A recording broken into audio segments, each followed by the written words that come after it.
the last few Bible in the News broadcasts, we have focused on Britain's exit from Europe, fulfilling the Bible's prophetic requirements and the anticipation of generations of Bible students.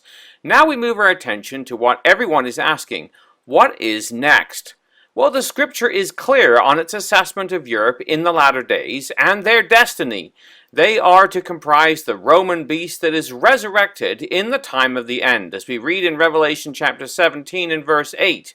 The beast which thou sawest was, and is not, and shall ascend out of the bottomless pit.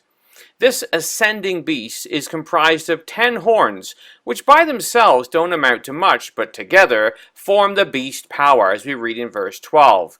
The 10 horns which thou sawest are 10 kings, which have received no kingdom as yet, but receive power as kings 1 hour with the beast. The process of unification involves all facets of societal life, because we read in verse 13, these have one mind and shall give their power and strength unto the beast. They are united in mind. The Greek word nome, which is defined by Strong's as reason, judgment, opinion, resolve, purpose, or intention.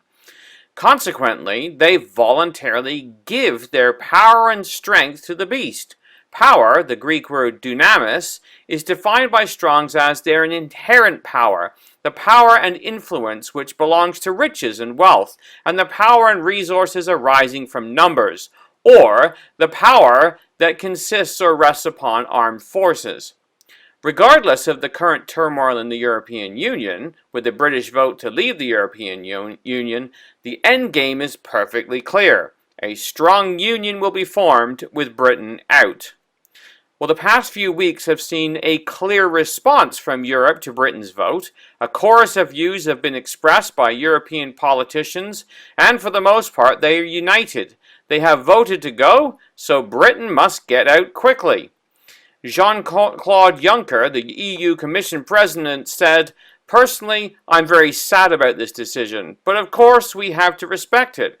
We now expect the United Kingdom government to give effect to this decision of the British people just as soon as possible, however painful the process may be." Well, politicians in France have echoed this call. French presidential contender Alain Juppe said, Britain needs to leave the European Union as quickly as possible, arguing that a long period of uncertainty would be damaging to the markets and economic growth. When you get divorced, he said, you do not need to stay at home, he declared. You have to leave the common house. Well, Britain's Guardian newspaper also reported of a meeting for emergency talks in Berlin.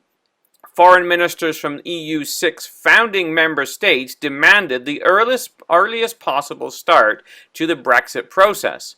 France's foreign minister said Britain must trigger Article 50 of the Lisbon Treaty, the procedure for leaving the EU. There was a certain urgency, he said, after a meeting with his counterparts from Belgium, Germany, Italy, Luxembourg, and the Netherlands, adding that David Cameron should step aside soon for a new leader to manage the transition out of the Union. Well, the newspapers reported that German Foreign Minister has also joined in, stating, "This process must begin as soon as possible. We don't want to end in an extended limbo period." Again, the newspaper reported of the EU Commission President stating, earlier, the President of the European Commission, Jean-Claude Juncker, said that the British had voted to leave and it doesn't make any sense to wait until October to try to negotiate the terms of their departure. Juncker, who said Britain's departure would not be an amicable divorce, but observed that it was never a tight love affair anyway, said he would like to get started immediately. Well, the exit of Britain from the EU, although it has caused consternation, is also breathing new life into the beast. It reminds us of the words of Thessalonians when pagan Rome was removed, making way for the man of sin to arise. We read in 2 Thessalonians 2, verses 6 to 7 from the ESV, "You know what is restraining him now, so that he may be revealed in his time, for the mystery of lawlessness is already at work, only he who now restrains will do so until he is moved out of the way." Now we know this is a different time and context, but the principle is same. With the restraining power of Britain out of the way, the beast can now be fully revealed, or apocalypse as the word is in the Greek. Britain's Daily Express ran a headline, "European Superstate to be unveiled, EU nations to be morphed into one, post-Brexit." The article stated European political chiefs are to take advantage of Brexit by unveiling their long-held plan to morph the continent's countries into one giant superstate. It has emerged. Under the radical proposals, EU countries will lose the right to have their own army, criminal law, taxation system, or central bank, with all those powers being transferred to Brussels. Insisting that the European nations have no power by themselves, European Commissioner JeanClaudeJuncker implored the nations of Europe to unite more closely. He said, "There is no country in Europe which is a great power. We are all middle-ranking powers, so there is no future for us to stand alone in this globalized world." Well, remember the words of Revelation 17. "The 10 horns which thou sawest are 10 kings which have received no kingdom as yet, but receive power as kings 1 hour with the beast." Well, these nations can only be strong with the beast, and consequently, we read in verse 13, will have one mind and will give their power and strength to the beast.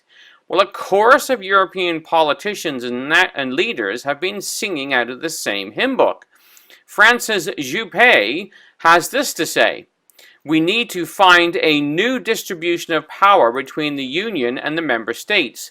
The Union needs to implement the famous principle of subsidiary, not just talk about it. We need to enforce and strengthen the Eurozone by greater convergence of tax and social systems. It's not just possible to have common borders which are inefficient." Federica Mogherini, the High Representative of the European Union for Foreign Affairs and Security Policy, and the Vice President of the European Commission, stated the case. "The purpose, even existence of our union is being questioned," she said. "Yet our citizens and the world need a strong European Union like never before. Our wider region has become more unstable and insecure. None of our countries has the strength nor the resources to address these threats and seize the opportunities of our time alone. But the union of almost 500 million citizens, our potential is unparalleled. All these goals can only be achieved by a truly united and committed Europe, joining all our cultures together to achieve our shared goals and serve our common interests in a daily challenge.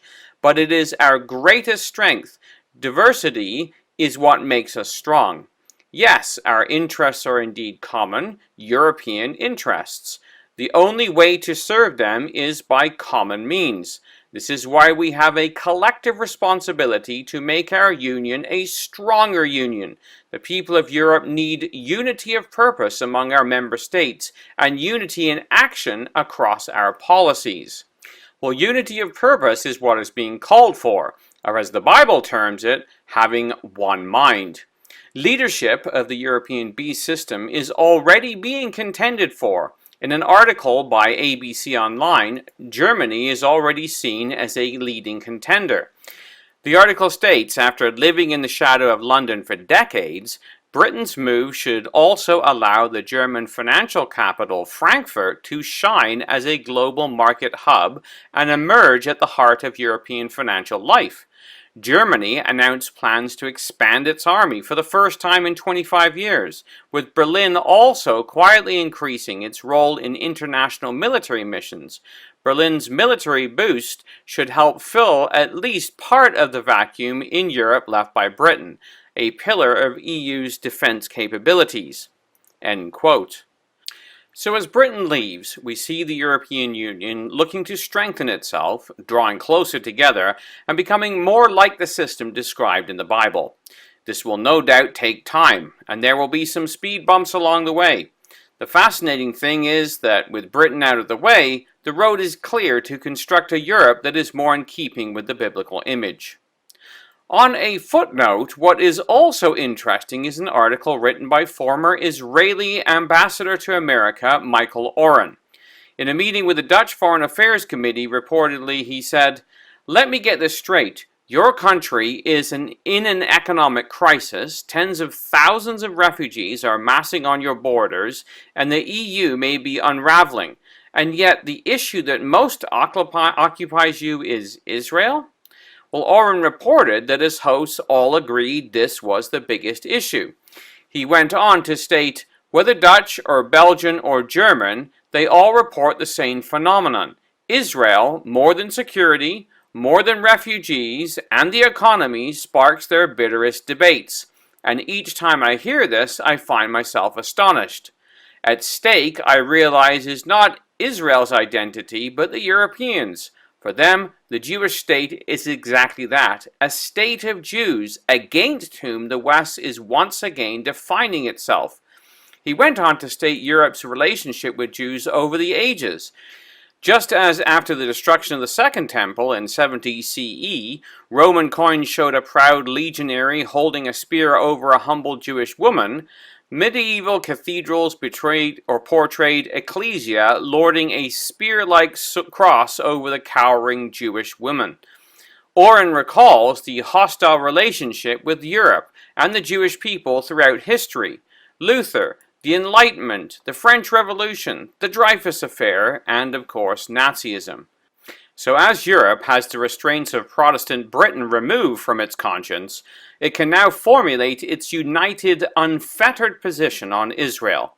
This is, of course, what the Bible predicts. When the Gogian host comes down into the land, as described in Ezekiel 38, it is against my people of Israel. So as we look at the political temperature in Europe, the pot is coming to the boil. For the Bible in the News, this has been Jonathan Bowen joining you.